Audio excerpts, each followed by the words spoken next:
Welcome to SigniFlow Academy, where we show you how to use our system to its full potential. So you want to learn more about Workflow Viewer. Workflow Viewer is to send out a document for viewing only, no signature required. Step 1 is to create a new workflow.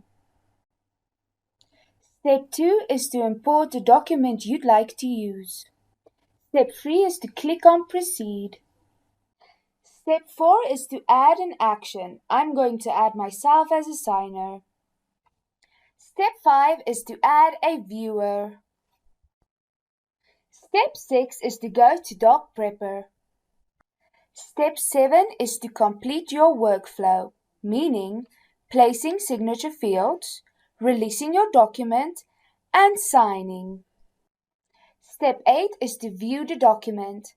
The person who was added as a viewer will receive an email. This is how the email will look like.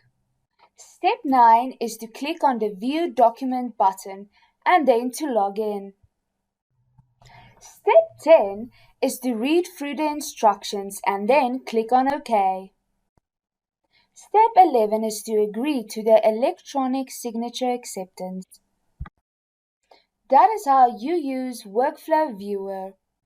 For more videos like this, please visit SigniFlow.com/academy. Our link will be provided in the description below.